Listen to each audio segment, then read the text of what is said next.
Hi, welcome to my YouTube channel. This is the first of many vlogs in a series that will be released in and around the same time as my race communications newsletter.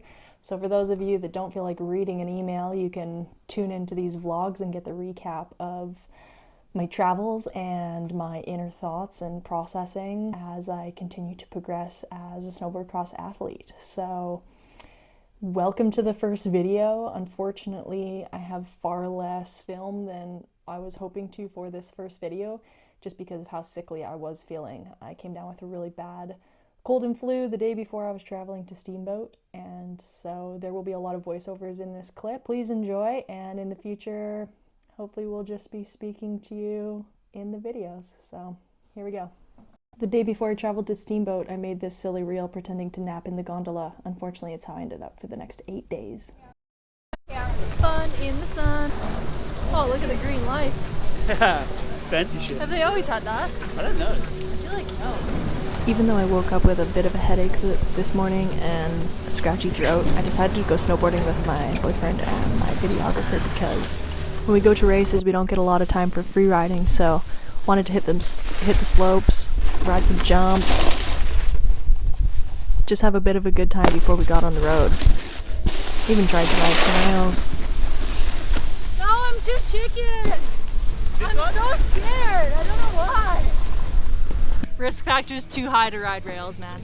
After we played in the park for a bit, my body started to feel like it was deteriorating, so we spent a bit of time turning, and then we hit the road to go home.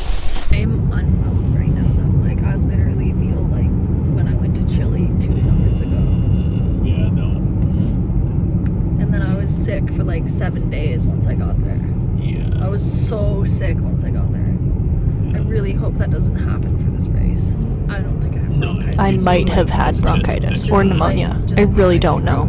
All I know is that I was not well. So you probably don't want to stop for a high step. No, I don't want to go in cold dip in Green Lake right now. Okay. Well, okay, we'll skip it this time. Oh my god.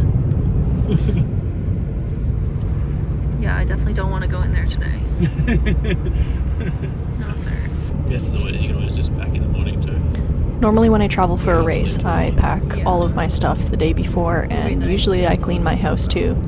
This usually gives me a really good foundation and a clear mind space and environment to just completely focus on training and competing at whatever event I'm heading to. As soon as I got home from riding, I headed straight for the kitchen. Supplements, garlic, the works. You literally just chop garlic and then just eat a spoonful of garlic with honey.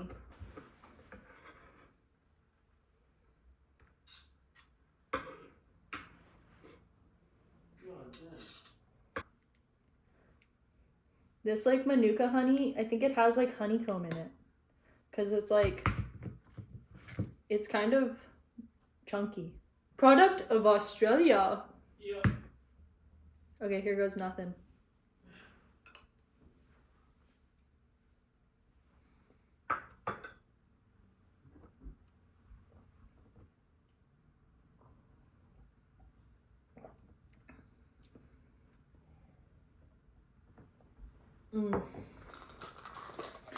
Cold Pro.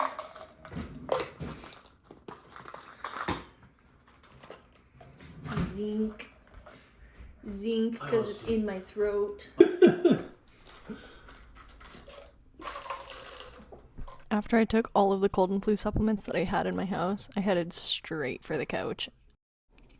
After a little bit of a rest, I did decide to eat some curry soup for dinner, and then I went to bed. The sleep wasn't very restful though. I ended up feeling worse when I woke up the next morning. Thankfully for my partner, he woke up, started my laundry, and brought me a cup of tea in bed. Then I had to get packing. Queen of my vaccine, my love, my love, love, love.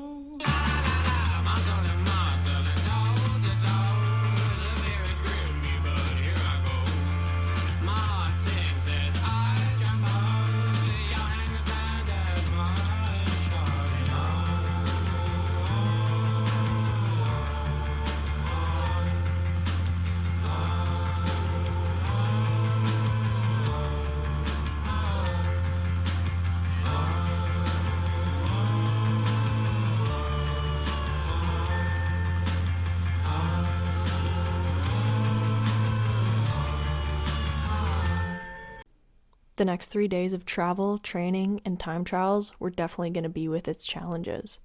Returning to the North American Cup alone was going to be a test after having had knee surgery in April of 2024.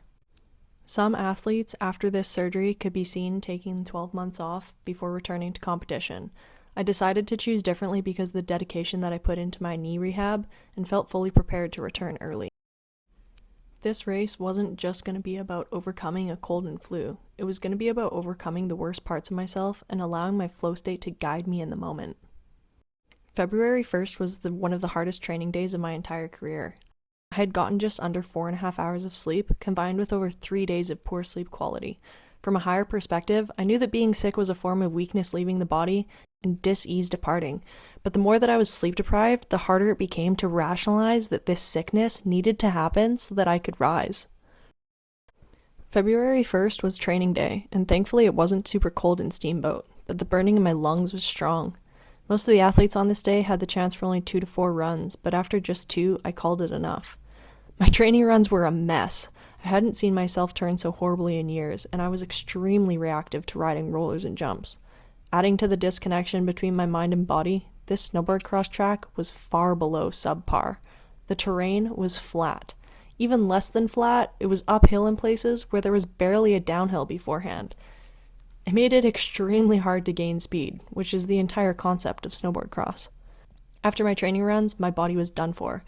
The next day was time trial qualifications. I had gotten somewhat of a better sleep, and the course builders made some changes that should make the track a bit faster to ride.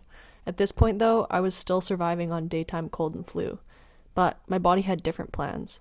As my teammates and I warmed up in the lodge, I was asked by coaches if I was okay. My face was dripping with sweat while my skin went pasty white. My body chilled, and my warm-up exercises moved at half speed. The coughing and sneezing started, and it started strong. Thankfully, the temperatures in Steamboat began to rise above 0 degrees. Otherwise, I would have definitely frozen with the fever and cold sweats. In the 2023 North American Cup season, I frequently saw my time trials not only in first place, but often 1 to 2 seconds faster than second place. While I knew I was returning from knee surgery, and I knew that this flu was hitting me hard, I still held the expectation that my time would be top 3. It was not. I did, however, qualify 6th, and in the moment of it happening, I was feeling pretty neutral. But then the flu got worse. I was coughing and sneezing, so much so that my face and brain felt like it was gonna explode. I could barely breathe without snot coming out. Then my emotion and doubt became way too much. I ended up texting my energy coach Danielle as I cried in the team truck on the way home. The phlegm was bloody and my headache was extreme. I honestly wanted to quit. I was questioning if I should even be pushing my body so hard. Should I pull from the race? I went to bed and called Danielle for about 45 minutes. She helped talk me through the doubt and the disbelief. Danielle reminded me that this exact experience is the thing that stops me from breaking into the next level of performance. I often beat myself into the ground instead of lifting myself up. We agreed that I would wax my boards, eat some soup, and do nothing but rest and observe my thoughts.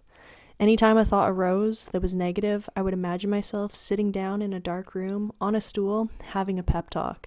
I would state all of the reasons that proved that these intrusive thoughts were untrue.